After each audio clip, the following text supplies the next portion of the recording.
Kami percaya kami bagian dari lawatan Tuhan yang luar biasa. Terus Engkau yang taruh api-Mu dalam hidup kami, Tuhan. Dan jadi bagian generasi yang tak terhentikan. Engkau terus taruh kebenaran-Mu dalam hidup anak-anak-Mu. Kami tahu sesuatu yang ajaib sedang Kau buat dalam hari-hari ini. Dalam nama Tuhan Yesus. Semua berkata, amin. Silakan duduk, saudara. Oke, sekali lagi saya mau berkata bagaimana kita memulai akan pelayanan kita. Yang pertama Anda harus buat pemetaan rohani, Anda buat peperangan rohani, dan kemudian mulai layani orang-orang miskin. Amen. Nah, nanti waktu berjalan akan mengalami banyak hal, percayalah Tuhan menyertai kehidupan kita. Saudara sekalian, sekarang pada bagian ini sampai nanti siang, saya mau ajak Anda bahas akan satu topik yang berbeda. Bagaimana sikap hati kita ketika saudara ini nanti ada di bawah pelayanan hamba Tuhan lain. Jadi yang bagian pertama tadi, saudara mungkin adalah perintis. Kalau perintis, kerjakanlah itu, Anda membantu seorang hamba Tuhan atau gereja, Anda bisa juga lengkapi dengan yang seperti tadi. Tapi yang kedua, saudara mungkin akan berurusan atau berhadapan dengan kondisi di mana pendetamu berkata, oke, bantu saya sekarang dalam pelayanan. Ya, dan setiap kali Anda diminta begitu, tolong jangan pernah tanya saya digaji berapa. Yang menggaji kita siapa? Tuhan Yesus. Anda harus pegang itu. Anda jadi hamba Tuhan atau Anda bisnis, saudara harus mengerti berkat itu datang dari Tuhan Yesus. Nah, lalu sekarang kalau seandainya nanti Anda selesai, lalu hamba Tuhan atau pendeta manapun berkata, bantu saya lah dalam pelayanan. Saya ingin berikan minimal 5 hal pada saudara pada hari ini, hal-hal yang praktis. Tapi saya berharap ini Anda aplikasikan dari apa yang saudara sudah terima selama 6 bulan. Oke? Dan kalau 5 hal ini Anda praktekkan, saya percaya bahwa saudara akan jadi seorang hamba Tuhan, pelayan Tuhan yang ajaib. Nah, yang pertama-tama sebelum kita bahas yang 5 ini, saya ingin kita membuat sebuah pengertian di pikiran kita. Bahwa kata hamba Tuhan, itu saudara jangan berpikir itu pendeta. Enggak. Mari berkata-kata hamba Tuhan itu memang hamba dari tuannya, Tuhannya. Jadi tekankannya soal hambanya, bukan soal statusmu. Ngerti ya? Nah, dengan pengertian itu, nanti 5 ini Anda akan bisa ikuti dengan lebih sederhana. Oke? Yang pertama begini, sederhana sekali. Kalau saudara diminta membantu hamba Tuhan, gembala saudara atau siapapun lah kelak. Anda harus punya sikap hati seorang hamba. Caranya bagaimana? Lakukan apa yang orang lain tidak mau kerjakan. Artinya itu hal-hal yang sepele, yang kecil, yang tidak dilihat orang, yang membutuhkan kerja keras. Kerjakan apa yang orang lain berkata, saya nggak mau. Datang di tempat ibadah lebih pagi dari orang lain dan pulang paling malam kalau perlu. Tunjukkan Anda ini seorang hamba. Ya, kalau Anda di rumah punya pembantu di rumah saya, sebelum kami yang punya rumah bangun, dia sudah bangun. Dia mau bersihkan semua, bersihin, buka jendelanya, udara segar masuk di rumah. Kalau kami keluar, penghuninya yang punya rumah keluar kamar, sudah banyak hal yang beres. Nanti biasanya dia akan tidur paling malam. Kecuali kalau saya lagi kerja sesuatu dan saya kasihan, saya bilang, kamu tidur aja. Tapi normalnya dia akan tidur malam. Nah itu hamba. Jadi jangan pulang ke kota Anda masing-masing atau ke gerejamu masing-masing dengan membawa sertifikat impact. Ini nih iblis takut sama saya. Ya jangan begitu saudara. Itu sebagai sebuah tanda Anda sudah selesaikan dalam 6 bulan. Tetapi sikap hatimu harus sikap hati seorang hamba. Saudara tahu yang orang paling suka adalah yang dilihat orang. Atau pekerjaan yang jelas, ada hasilnya, itu orang masih mau. Tapi kalau kita mengerjakan yang orang tidak lihat, nggak dilihat oleh manusia, dan pekerjaan itu nguras tenaga. Beberapa orang nangis berkata, saya ini sekolah Alkitab. Kok cuma kerjaan saya melakukan hal-hal yang sepele begini? Padahal ilmu saya tinggi ini. Saya diurapi hamba-hamba Tuhan besar. Ya itu nggak ada hubungannya.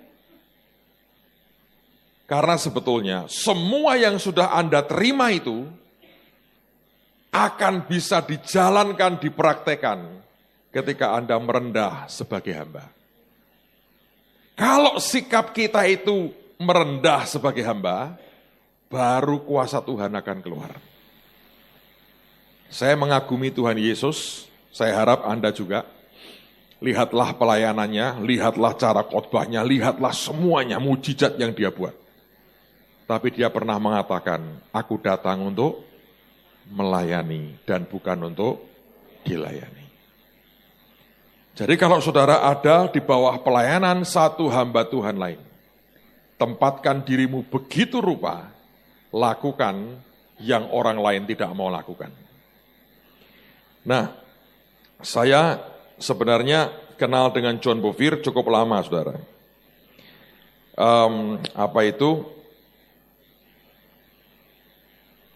Dia itu sebetulnya pernah dengan banyak hamba Tuhan.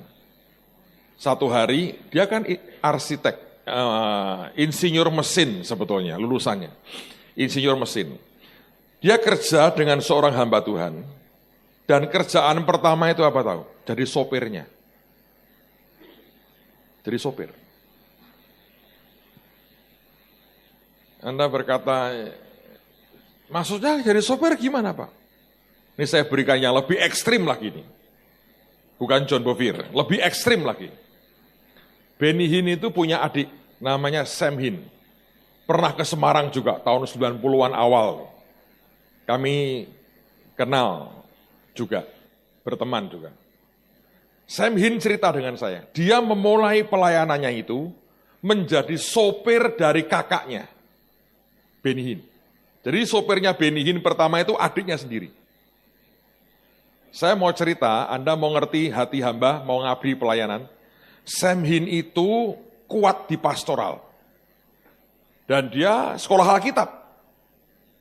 Selesai, dia kerja.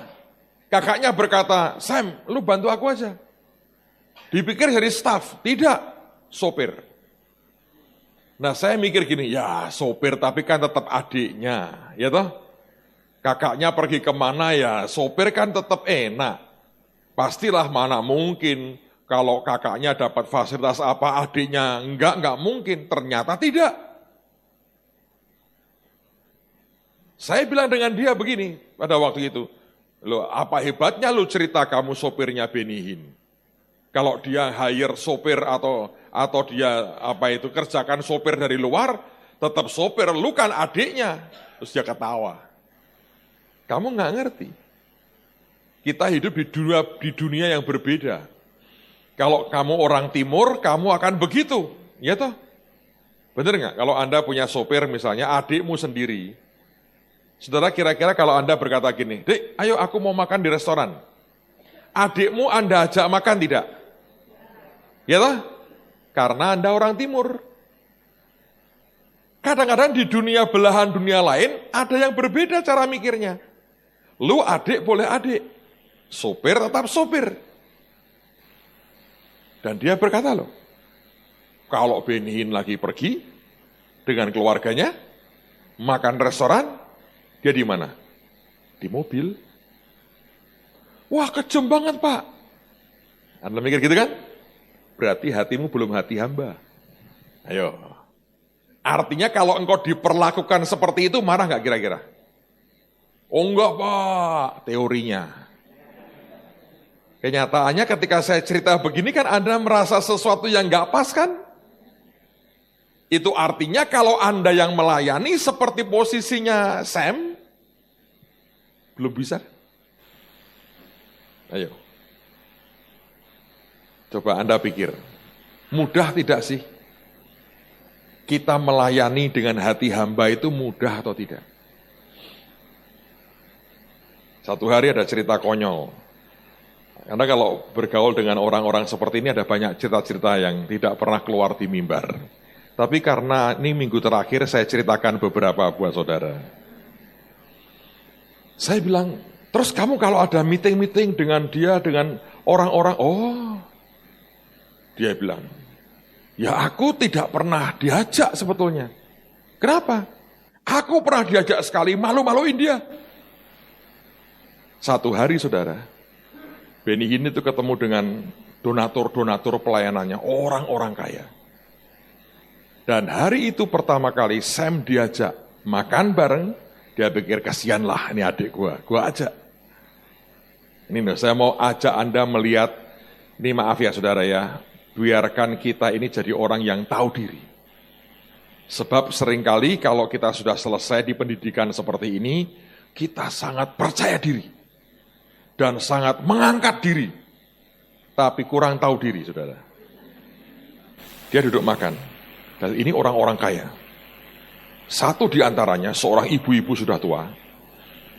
Dia pakai pakaian dan pakai kalung gede, berlian gede sekali. Dan cincin berlian gede. Sam tidak pernah bergaul dengan yang begitu. Sopir kan? Dia duduk di situ. Waktu lagi ngobrol, Benny Hinn lagi sharing, matanya itu liatin berlian terus. Dan tiba-tiba ketika Benny Hinn selesai, dia spontan berkata, Ibu maaf ya, ini beneran atau palsu? Benny Hinn-nya malu sekali. Karena itu seperti orang menghina orang, tahu nggak? Sejak itu tidak boleh ikut. Lu memang sopir, lu di luar loh. Yang salah siapa? Anda pasti berkata gini, lo yang nggak tahu kan nggak apa-apa Pak, diajarin toh biar tahu, betul nggak? Berarti Anda belum siap jadi hamba. Ini saya beri contoh ekstrim nih, yang mungkin di Indonesia, saudara tidak akan diperlakukan seperti itu, tapi akan ada perlakuan lain. Ngerti?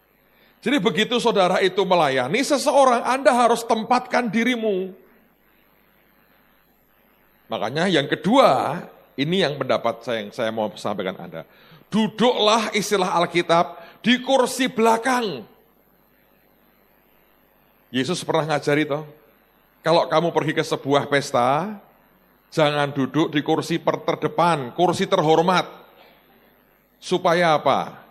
Nanti kalau ada orang yang lebih terhormat dari kamu diusir. Dibilang maaf ya, ini buat VVIP, kamu di belakang. Dan kamu akan dipermalukan. Yesus ngajar begitu. Lebih baik kamu duduk di paling belakang, lalu orang melihat berkata, wah nggak pantas ya. Lalu engkau dipersilahkan duduk di depan semua orang. Dia mau ngomong apa sebetulnya? Tempatkan dirimu sebagai hamba. Biarkan kalau Tuhan ingin meninggikan, biar Tuhan yang meninggikan. Jangan rebutan kursi di depan, saudara. Dalam tanda petik, jangan rebutan jabatan dan kemuliaan.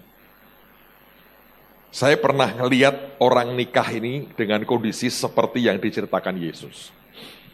Satu hari saya lihat, saya ke sebuah desa nih, ada teman saya menikah, kebetulan perempuannya itu asalnya dari desa. Nah, datanglah ini rombongan, saya ikut ngantar pengantin lagi dengan rombongan keluarganya orang kota. Orang kota dan Chinese lagi.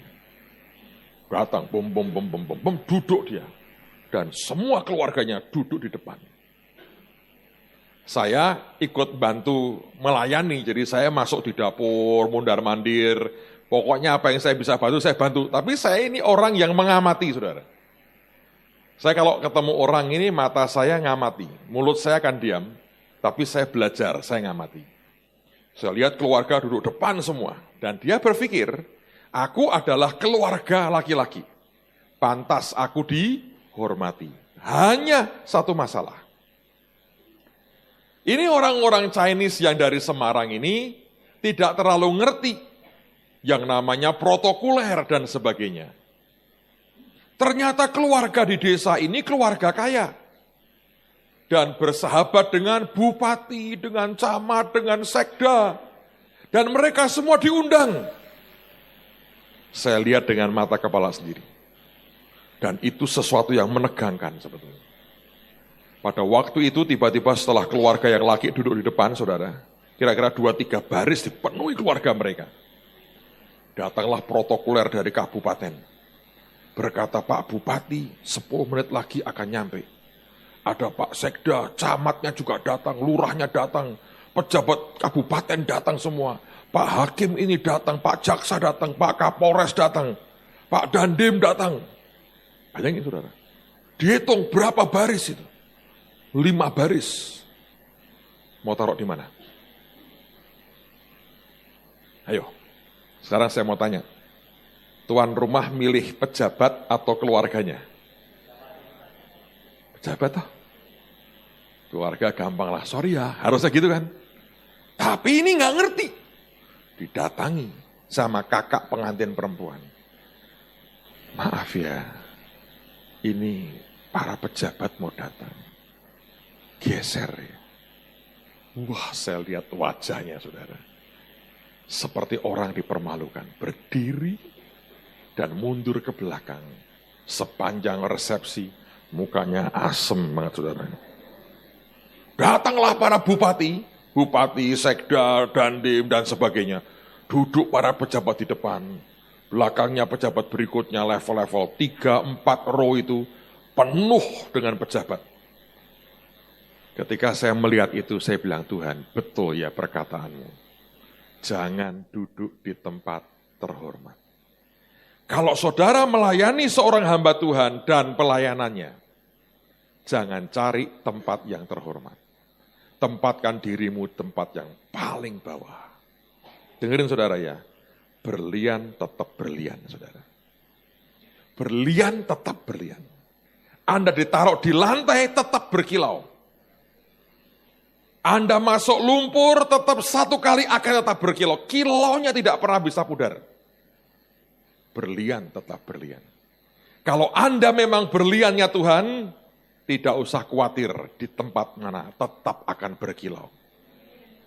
Yusuf contohnya. Di rumah orang tuanya berkilau, di rumahnya Potifar berkilau, di penjara berkilau, di istana dia berkilau. Berlian, tetap berlian. Tapi jangan mengatakan dulu, saya berlian. Siapa tahu berlian jadi-jadian. Cuma kaca. Nanti waktu akan membuktikan siapa sebenarnya Anda. Tapi kalau belum kita berkata gini, aku harus khotbah nih, aku harus begini. Anda taruh dirimu terlalu tinggi. Itu masalah. Saya itu sudah lihat banyak, saudara. Satu hari ada seorang hamba Tuhan. Dia baru pulang dari Cina, dia orang Amerika. Dan kemudian dia dari sana, dia ngajar di sekolah Alkitab kita ini. Saya sudah beberapa tahun tidak kontak dengan beliau. Saya nggak tahu, karena keadaan terakhir saya dengar dia agak sakit dan punya masalah.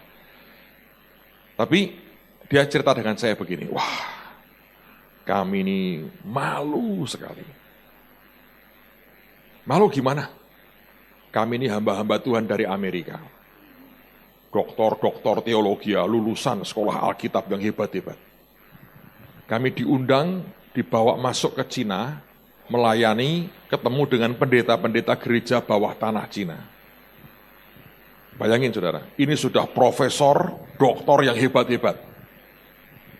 Ketika kumpul, lalu kemudian pemimpinnya berkata, mari kita saling memperkenalkan diri. Yang seorang berikan kartu namanya, saya profesor dari universitas ini, sekolah teologi ini.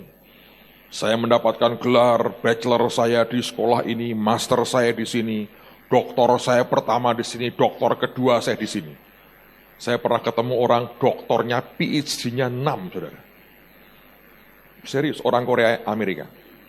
Terus dia masih pengen daftar, sekali lagi diancam istrinya. Lu sekolah lagi, aku usir dari rumahku. Singa betina bangkit, katanya Lisa Bevere. Akhirnya takut sama istrinya, tidak sekolah lagi. Sudah 6 PhD, masih mau ambil ke-7, saudara. Bayangin, itu ada orang yang memang seperti itu. Dia cerita dengan bangga, saya ngajar begini, saya ngajar di sini. Yang seorang tidak mau kalah, dia keluarkan kartu namanya, dia cerita. Aku ini pengajar di sini, aku dekan di sini, aku dosen di sini, aku gelarku ini dari ini, gelar ini dari ini. Gelarnya macam-macam, 3-4 orang, semua cerita kehebatan gelar akademisnya. Para pendeta gereja bawah tanah Cina itu mendengarkan dengan senyum aja. Tidak menghina, ya tidak apa-apa. Mereka kagum malah, begitu. Orang-orang pinter ini. Terus kemudian gantian mereka tanya, karena yang orang-orang Cina ini diam aja saudara. Lalu mereka tanya, kalau kalian itu pendidikannya dari mana? Terus bilang, saya SD saja tidak lulus. Kamu SD nggak lulus? Iya. Terus bagaimana kamu mimpin gereja? Jemaatmu berapa? Ya jemaat saya di banyak tempat. Mungkin kalau di total 30.000. 30.000. Kamu sekolah Alkitab di mana? Waduh, baca Alkitab utuh aja belum pernah saya. Zaman itu kan dirobekin, sekarang lebih terbuka sih katanya. Dirobek-robek begitu. Terus gimana kamu punya pelayanan-pelayanan? Punya pengalaman? Ya saya 10 tahun di penjara dan dipukuli karena saya percaya Yesus. Diam saudara. Jadi kamu tuh belajar di penjara? Iya. Belajar lewat siapa? Ini 20 tahun di penjara. Saya 15 tahun. Nah kamu belajar dari mana? Dari ini berapa? 25 tahun. Teman saya ini ngomong, kami malu sekali. Doktor ini. Terus mereka dengan senyum tanya ini orang-orang Cina, Anda pernah di penjara karena Yesus? Terus mereka cerita keadaan penjara di Cina. Saudara tahu kalau di Amerika, di Eropa bahkan, penjara itu saudara ya, ada yang begini, tiap hari diberi daftar menu masakan, milih makan apa hari ini. Gila nggak saudara? Makanya banyak pengangguran sengaja nyopet masuk penjara. Kenapa? Makannya enak. Bisa nonton TV, kan nggak apa-apa, sebulan retreat saudara. Makan enak, gemuin badan sekeluar, nyopet lagi, masuk lagi. Mereka itu sampai puluhan tahun di penjara digebukin kerja paksa karena nama Yesus. Sering kali kita berpikir kehormatan itu kelihatan di luarnya, belum tentu. Gelar yang begitu hebat, Anda mengatakan Anda begini, Anda begitu, belum tentu itu. Tapi kalau kita ini betul-betul berlian, Anda berlian sejati. Saudara dibawa kemana, diinjak seperti apapun, berlian, tetap berlian. Jadi yang pertama saya mau berkata buat saudara, kalau nanti Anda melayani di bawah hamba Tuhan lain, taruh dirimu, lakukan yang orang lain tidak mau lakukan. Kerjakan yang orang lain tidak mau kerjakan. Ngerti saudara? Nah, Kalau sikapmu ini sikap hamba, maka saya ingin ingatkan Anda satu hal. Kebanyakan gereja, ini fakta ya, mereka bergerak sesuai dengan kondisi keuangan yang memungkinkan. Makanya saya ulang berkali-kali ini. Kalau Anda diminta melayani, jangan minta duit. Kalau engkau diberkati, ya bersyukurlah, terimalah. Tapi jangan pertama-tama Anda berkata, yes, gue dapat duit nih. Kalau engkau melayani, layanilah yang orang lain tidak mau. Jangan berpikir Anda dibantu duitnya oleh gereja. Karena itu akan membuat saudara kecewa. Percayalah Tuhan yang jadi berkat buat kita. Tuhan yang bayar kita. Lakukan yang orang lain tidak mau kerjakan. Anda lihat gereja sudah misalnya kotor. Anda berkata, Pak Pendeta, nggak mau dicat gerejanya. Wah, kita ini terbatas dananya. Bagaimana kalau saya ngecat aja Pak Pendeta? Gereja beli catnya, saya ngecat. Tawarkan dirimu. Gerakkan orang-orang muda di gereja. Orang lain mungkin tidak mau dan tidak peduli. Kita peduli. Kalau saudara bisa datang lebih awal, mimbar Anda bersihkan, siapkan semuanya, akan luar biasa. Datanglah sebagai pelayan. Tidak ada orang menolak Anda. Tapi kalau Anda datang sebagai somebody, orang yang hebat, merasa dirinya hebat, orang berkata, kamu siapa? Tapi kalau kita datang sebagai pelayan, saudara akan jadi orang yang luar biasa. Saya ini belajar bertahun-tahun. Setiap kali saya pelayanan dengan hamba Tuhan lain, saya akan berkata begini, oke, ini lebih senior dari saya, umurnya lebih tua dari saya. Aku akan serve dia, aku akan layani dia. Sikap itu saya tanamin di sini. Sehingga akibatnya saya boleh pelayanan dengan siapapun. Saya tidak akan pernah jadi persoalan buat orang itu. Karena saya ladeni, saya layani.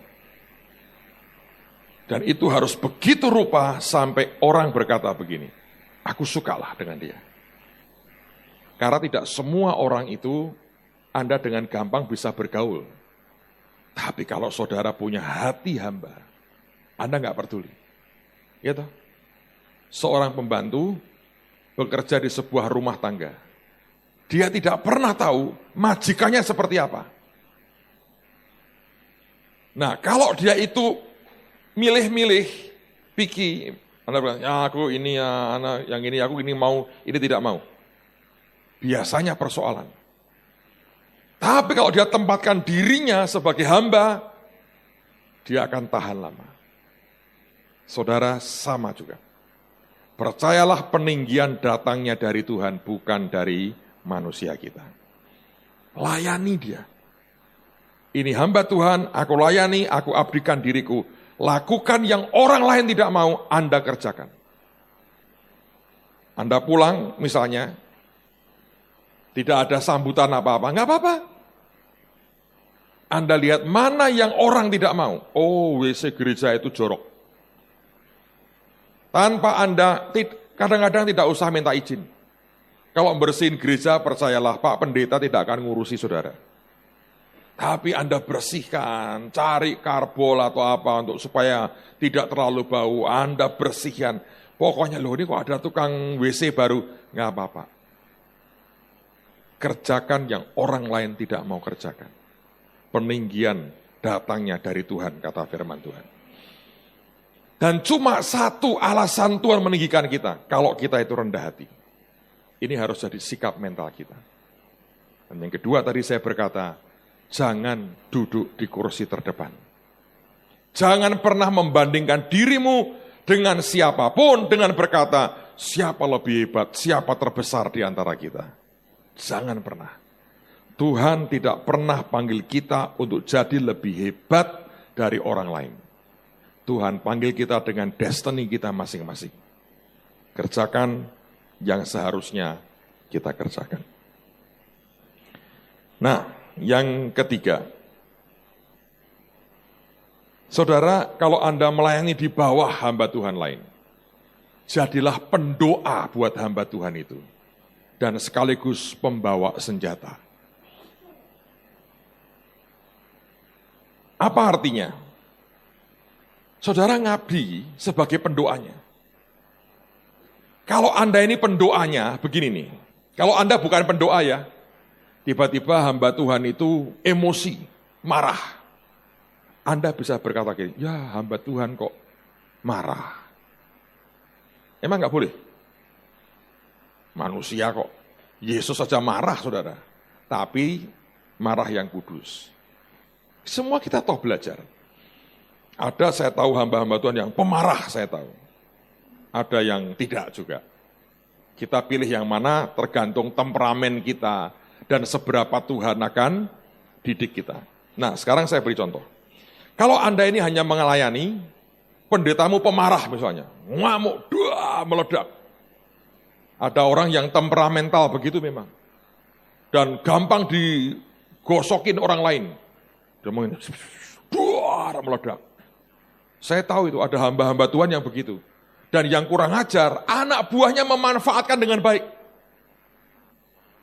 Dibisikin ini, bisikin itu, meledak hamba Tuhannya. Ternyata separuh benar.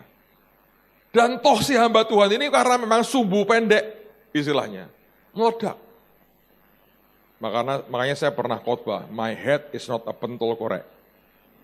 Apa bedanya kepala kita dengan pentol korek? Ini gampang terbakar, kepala kita tidak. Digosok-gosokkan gini nggak keluar apinya. Pentol korek gosok sekali, nyala. Ngerti saudara? Ada yang begitu, ada yang hamba Tuhan yang lamban sekali. Nah, kalau Anda hanya mengabdi begitu, saudara tidak akan pernah bisa tahan. Dan saudara akan punya kecenderungan menghakimi orang lain. Pasti itu. Mengkritik, menghakimi, Anda ngomong di belakang, dan akibatnya Tuhan tidak berkenan. Maka tempatkan dirimu sebagai pendoa syafaatnya. Kalau dia marah, engkau berkata gini, aduh aku kurang mengcover dalam doa ini. Sampai pendetaku marah. Ngerti bedanya saudara? Itu untuk nolong Anda. Kalau engkau mendoakan dia sungguh-sungguh, Tuhan jagai, beri anugerahmu Tuhan, Roh Kudus seperti air, siram kepala dan hatinya, tidak marah-marah, doakan terus, setan marah diusir, Anda doakan terus, doakan terus, doakan terus. Tuhan dengar nggak doamu? Dengar. Begitu dia buat kesalahan, engkau nggak langsung berkata, lu salah pendeta, tidak. Langsung Anda berkata, aku kurang puasa ini buat pendetaku. Saudara akan menikmati jalan dengan orang lain dengan lebih asik. Tahu nggak saudara, yang paling berat itu adalah kalau hatimu itu sudah mulai menghakimi orang lain. Pelayanan sudah tidak akan murni lagi, karena semuanya sudah tercemar dengan banyak hal. Tapi kalau engkau menempatkan dirimu sebagai pendoa dan pembawa senjata, artinya begini, pembawa senjata itu. Anda melengkapi apa yang dia butuhkan. Tergantung sebetulnya seberapa hamba Tuhan itu mengizinkan Anda mendekat. Ingat, kepribadian orang itu lain-lain. Ada yang nggak mau terlalu banyak kamu campuri urusan pribadinya, ada yang dia izinkan aja Anda masuk melayani dia secara pribadi, tergantung. Jadilah orang yang bisa membawa sesuatu yang melengkapi yang dia butuhkan. Dan menurut saya yang seperti ini di Indonesia masih jarang sekali. Tapi ini akan muncul sejalan dengan sikap hati hamba kita kalau itu makin dewasa. Ingat ya, kalau Anda melayani hamba Tuhan lain, lakukan yang orang lain tidak mau lakukan. Jangan berebut kursi, tempatkan diri di tempat paling bawah. Tapi yang ketiga, jadilah pendoa syafaat dan pembawa senjata. Karena bagaimanapun yang namanya manusia itu tetap manusia. Kelemahannya banyak. Dan tidak ada yang sempurna itu enggak ada.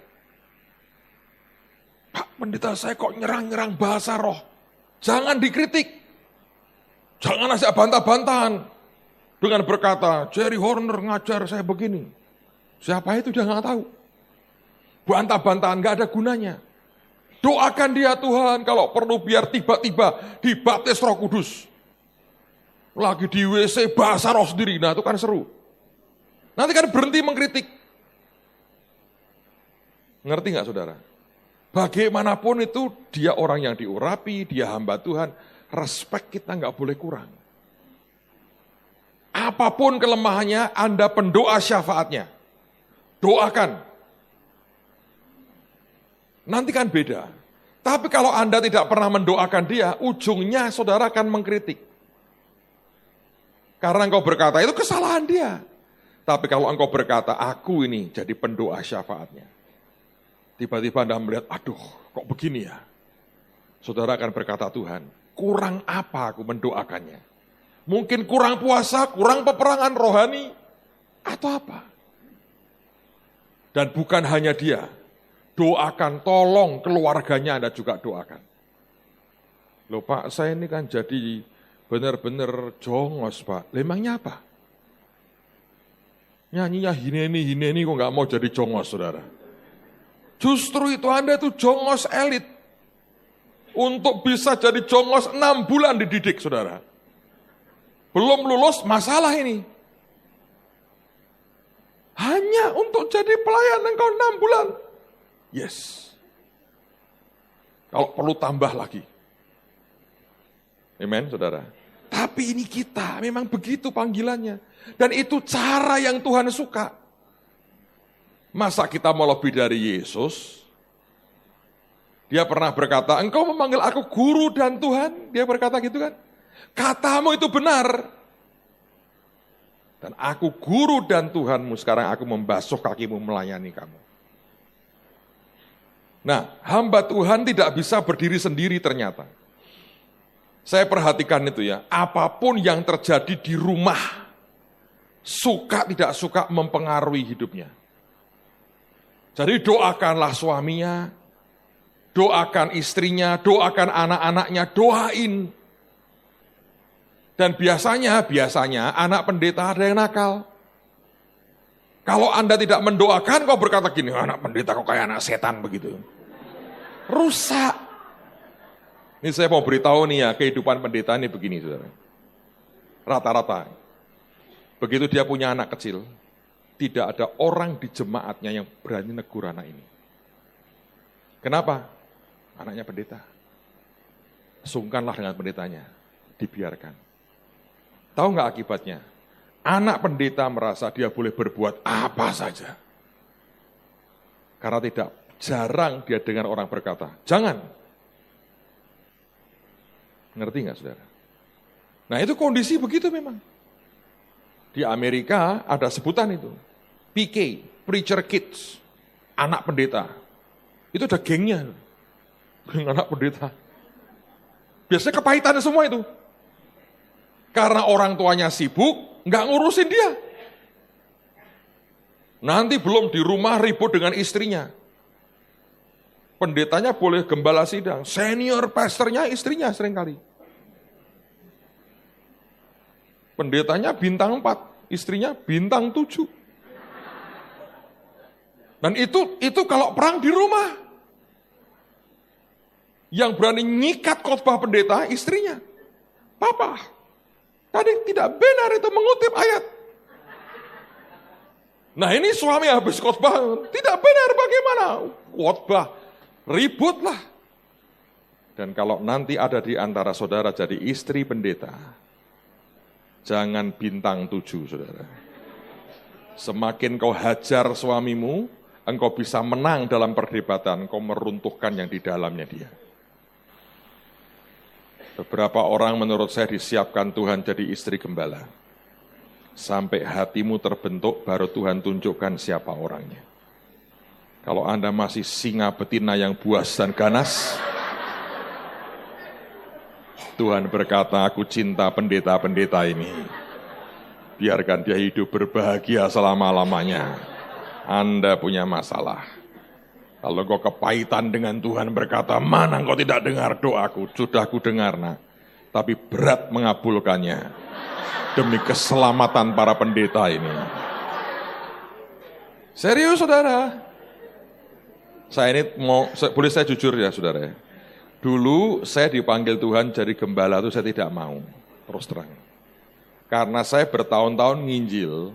Zaman dulu saya kalau nginjil ya tidur di rumah gembala-gembala itu.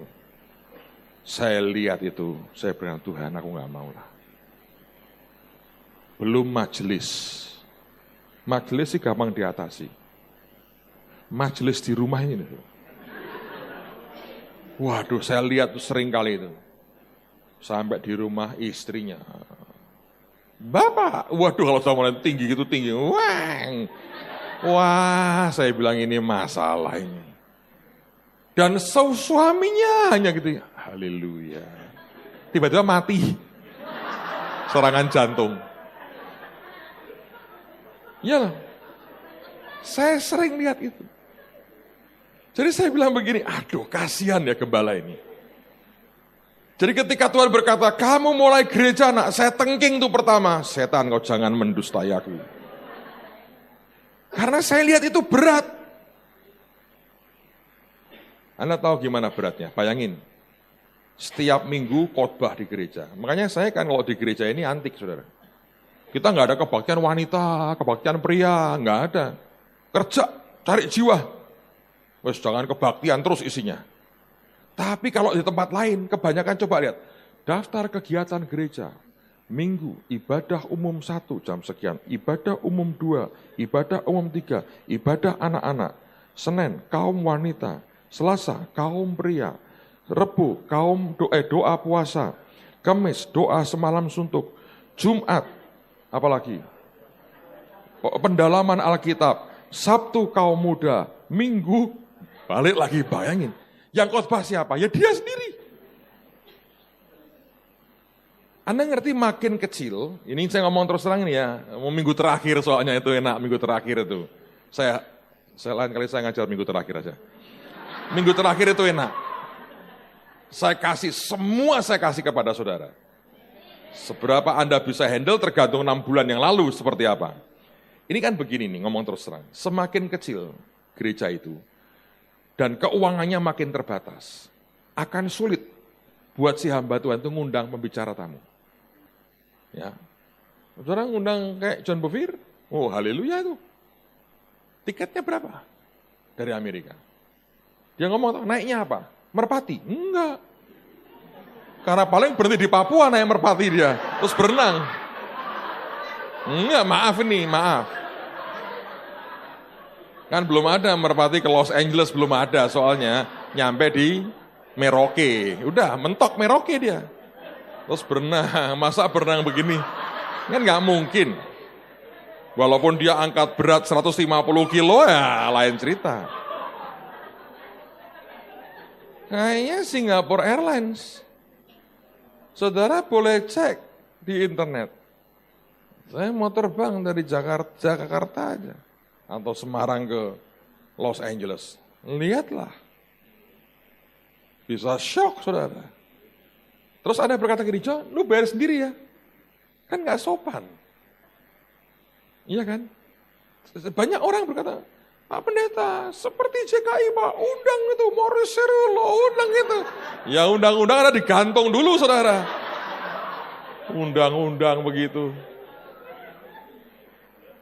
Ngerti nggak? Makanya Anda tidak boleh membanding-bandingkan orang. Karena struggle-nya itu masing-masing. Nah sekarang saya ngomongnya average nih. Itu kan ada faktor-faktor seperti itu tuh. Jadi ketika nggak bisa ngundang orang di luar, siapa yang harus khotbah? Ya dirinya sendiri tuh. Nah sekarang bayangin, setiap minggu dia mesti menyiapkan 4-5 khotbah aja. Dengan di depan orang yang sama. Itu kalau nggak bergantung roh Tuhan, bulan ketiga, ICU.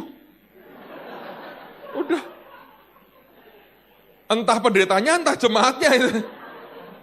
Karena ya dia lagi istilahnya. Orang berkata, bosan saya dengerin dia. Kecuali Anda hidup dalam pewahyuan Tuhan, Anda ngajar terus dengan ajaib. Tapi itu pada umumnya berat. Dan kalau beliau itu bisa kuat dalam pewahyuan dengan Tuhan, sudah gede gerejanya pasti. Tapi kalaupun belum, itu struggle-nya kan. Kita bukan urusan kita menghakimi. Tapi itu nggak mudah. Makanya kalau Anda tidak mendoakan, doain supaya Tuhan kasih pewahyuan. Minimal kalau dia bicara itu orang nangkep pewahyuan dari Tuhan. Doain istrinya, doain anak-anaknya. Benar-benar. Nanti Anda jadi seorang yang betul-betul ajaib. Anda jadi pendoa syafaatnya, Anda pembawa senjatanya, Anda layani dia dengan cara yang berbeda. Tanpa dia mengerti loh. Doain. Kalau perlu ambil waktu seminggu 1 kali, khusus mendoakan dia dan keluarganya. Sebab kalau ada apa-apa dengan mereka, goncangannya besar di gereja. Ngerti saudara ya? Ini kalau Anda nanti pelayanan di bawah pelayan Tuhan yang lain. Pak, tapi dia nyebelin, justru itu Anda mesti doain. Karena kalau saudara ganti posisi ini ya, Anda pegang posisinya dia, mungkin lebih nyebelin dari dia. Kenapa? Pressure-nya, tekanannya itu luar biasa. Itu belum omongan orang loh. Apa sedikit diomong, apa sedikit diomong. Dan belum lagi sistem gereja macam-macam. Ada gereja yang begini, perpuluhan semua kegembalaannya. Itu juga masalah. Berapa itu? Itu otak orang, pikiran orang itu bisa macam-macam. Pokoknya kalau pendeta itu nggak boleh salah aja. Tanpa sadar, itu orang seperti itu. Mana mungkin? Tetap manusia. Iya toh? Nanti dia beda pendapat dengan ajaran lain misalnya. Padahal Anda suka dengan ajaran itu. Itu sudah konflik kok. Kalau dia nggak bisa menguasai diri, dia akan ngomong di mimbar, nyerang-nyerang orang. Nah gimana Pak? Makanya jadi pendoanya. Didoain Tuhan, berikan pengertian. Jangan hamba Tuhan, gembalaku ini kepancing. Supaya dia tangkap yang dari Tuhan saja, dia ngomong yang pesan Tuhan. Beda loh saudara. Engkau didoakan dengan tidak. Rasul Paulus aja minta didoakan. Berdoalah untuk kami. Rasul Paulus. Yesus aja berdoa minta ditemani. Bagaimanapun, doa itu melahirkan hal yang luar biasa. Jadi kalau Anda nanti di bawah hamba Tuhan lain, sikap hamba nomor 1. Lakukan yang orang lain tidak mau lakukan. Jangan berebut kursi. Amen, saudara. Sikap hati hamba ini. Jadi pendoa, membawa senjatanya. Lakukan apa yang orang lain tidak mau. Anda bisa jadi berkat luar biasa. Ini bukan soal kita merayu orang, tidak. Ini soal orang yang dilayani. Karena begini, saudara. Manusia tetap manusia, Anda ngerti? Saya harap Anda mengerti bahwa manusia tetap manusia. Yang saya belajar ya, dari hidup saya sendiri. Kalau saya diundang di tempat lain, saya bukan orang yang milih-milih, saya minta ini, saya nggak pernah. Even saya nggak pernah tanya, tiket yang bayar siapa? Saya nggak pernah. Kalau saya tanya, saya diinapkan di hotel mana? Itu karena supaya kalau dihubungi dari Semarang, tahu alamat hotelnya. Dan sebagainya. Tapi tidak pernah saya berkata,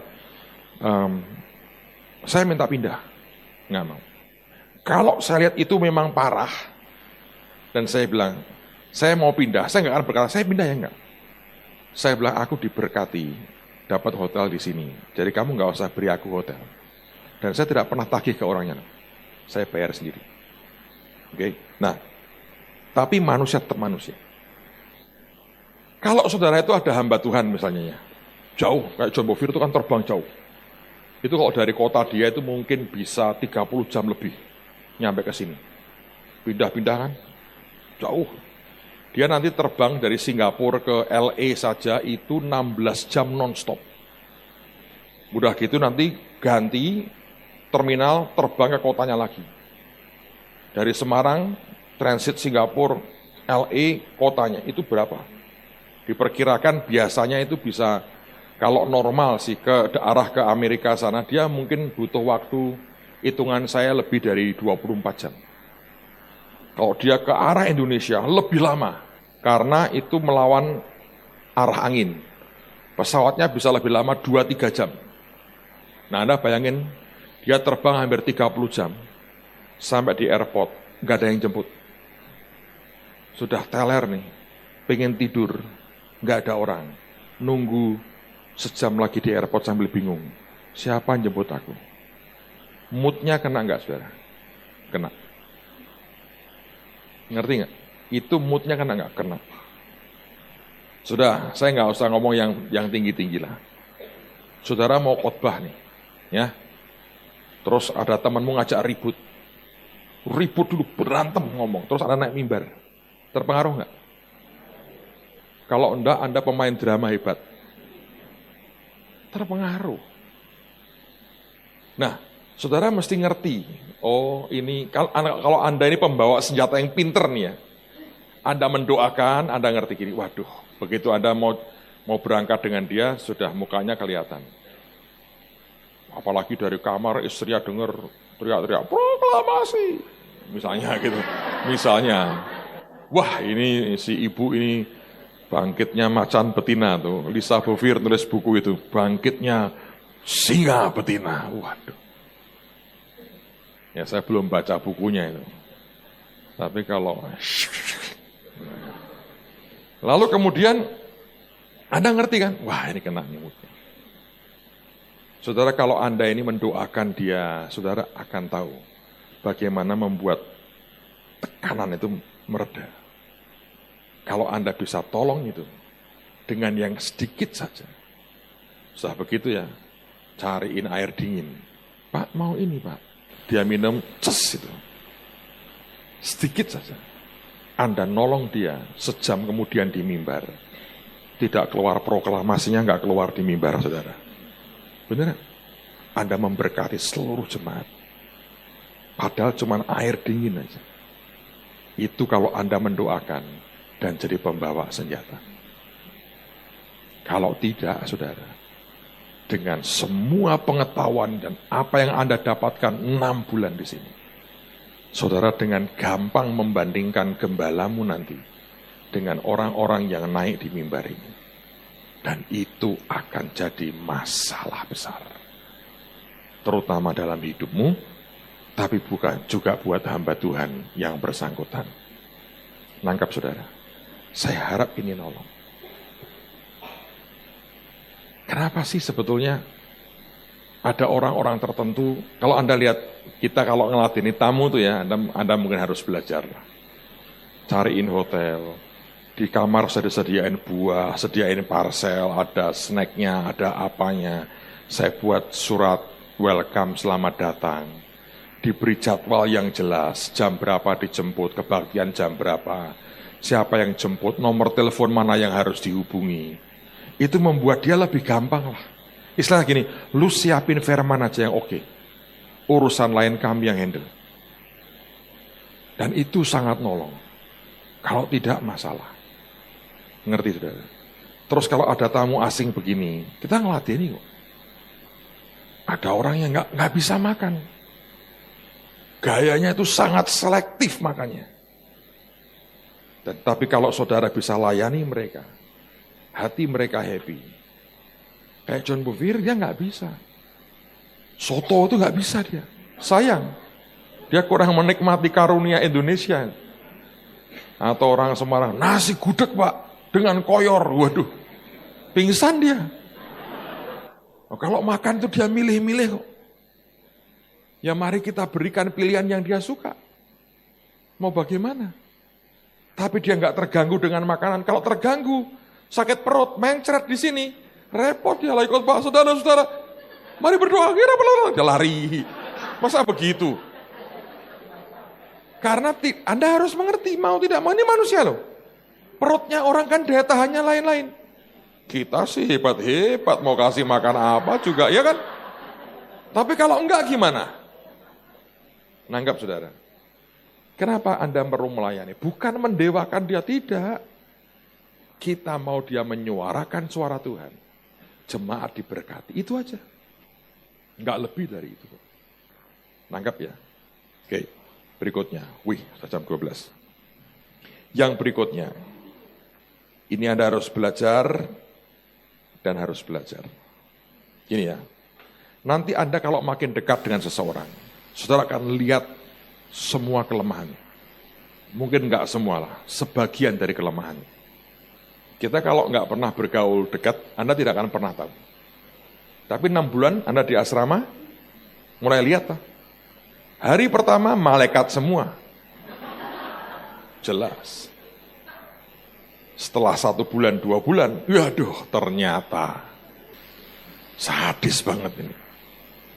Nah, lalu kalau Anda melihat begitu bagaimana? Sebetulnya simple sih. Jadi anak hamba Tuhan itu beratnya di situ. Di mimbar bapaknya seperti apa. Nah, kalau di rumah berbeda, itu membuat mereka kecewa. Loh, kok bapakku begitu? Di mimbar ngomongnya begini. Di rumah begini. Kecewa. Saya tidak berkata saya ini bapak yang sempurna. Tapi saya belajar apa adanya. Anak-anak itu kalau saya di rumah hampir tiap malam ngumpul, ngobrol, tanya, cerita, sharing. Yang kecil kalau datang, "Papi, aku galau." Galau apa? 3. 3 galau. 1, 2, 3. Mari selesaikan satu persatu. Ya begitu. Tapi kadang-kadang orang tua tidak semua punya watak bisa terbuka dengan anak kan. Ada yang tertutup. Zaman dulu apalagi.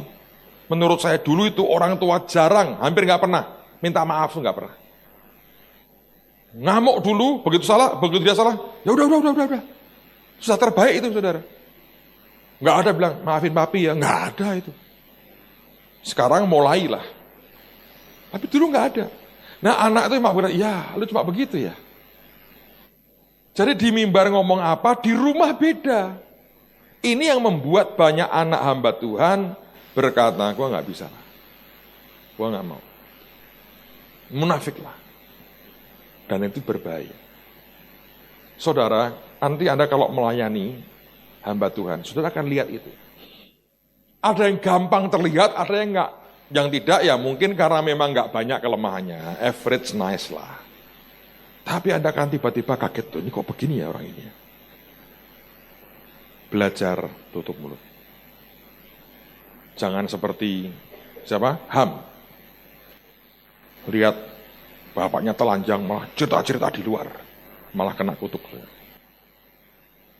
Saya berdoa Anda nangkep ini. Karena ini penting. Jangan buka mulut saudara. Jangan jadi orang yang menciptakan masalah. Bagaimanapun dia hamba Tuhan. Jangan menjamah yang diurapi.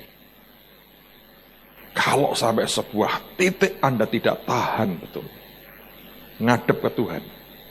Dia bilang, Tuhan, aku gak tahan. Di bawah dia lagi. Cerita. Kirim aku, taruh aku di tempat lain. Selama Tuhan belum bergerak, diam saudara. Tetap tunjukkan respek dan hormatmu. Walaupun seringkali Anda nahan di sini. Dan saya mengerti itu. Tidak mudah, percayalah tidak mudah. Saya itu bergaul dengan banyak orang dan banyak hamba Tuhan. Saya tahu kekuatan, saya tahu kelemahan. Tapi yang satu saya belajar. Kalau enggak masalah. Saudara kalau bergaul dengan orang-orang kayak John, kayak Pastor Barnett, kayak apa. Saudara itu ini yang pembicaraannya itu adalah ngomong tentang teman-teman sesama hamba Tuhan dalam level yang seperti itu. Saudara, Itu membuat bahaya sekali. Cuman saya bersyukur sih, mereka ini orang-orang yang sangat dewasa. Bicara tidak pernah jatuhkan. Mereka ngerti kelemahan ini, kelemahan itu, mereka tetap lihat baiknya, positifnya, dan didoakan. Dan itulah kedewasaan. Anda kalau melihat kelemahan siapapun, berhenti membicarakan. Amen, saudara. Sebab itu nggak akan ngamuk. Dan perkataan yang sudah pernah keluar nggak bisa dihapus. Jangan pernah lemparkan batu kepada siapapun. Anda mengabdi pada seseorang, layani dia. Anda nggak tahan ini, ya sudah. Bukan karena engkau mendengar omongan orang. Nah ini bagian berikutnya. Anda tutup mulut, tapi telingamu harus minta Tuhan beri filter saringan. Anda akan dengar suara kanan kiri menurut saya dari kenyataan ini. Sebagian besar itu dipelintir sama setan. Kecuali engkau lihat sendiri dan engkau berkata, memang seperti ini. Dan setelah itu kalau betul begitu Anda ngadep Tuhan. Tuhan ini bagaimana? Karena seringkali Tuhan melihatnya berbeda. Ngerti nggak saudara? Dan itulah kenyataan jalan dengan Tuhan. Saya berharap kalian akan jadi hamba-hamba Tuhan yang luar biasa. Mulailah dengan sikap hati yang benar. Saya memberi sesuatu yang mendarat.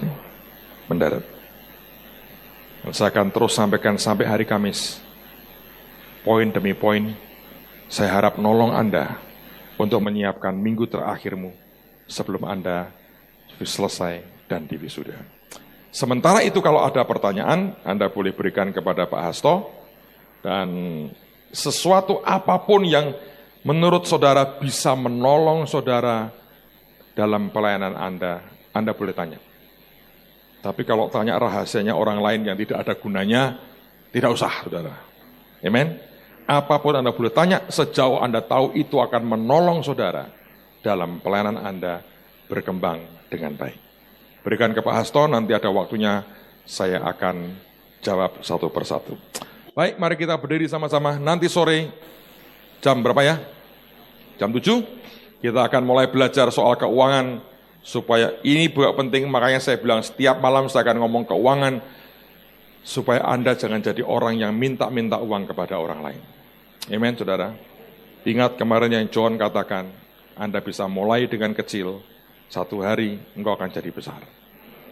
Kami pernah mulai dengan sangat kecil, sama juga lah. Tuhan bisa buat jadi ajaib karena anugerahnya.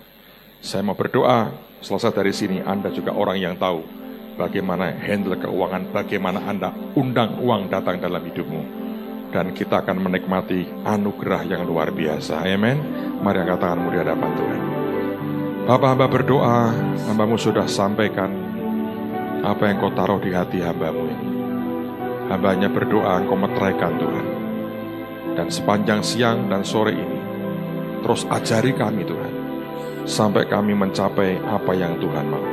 Ajari kami sungguh-sungguh, mengerti, menangkap akan hati-Mu. Dan kami disiapkan Tuhan, selesai dari tempat ini, jadi pelayan-pelayan Tuhan yang sebenarnya.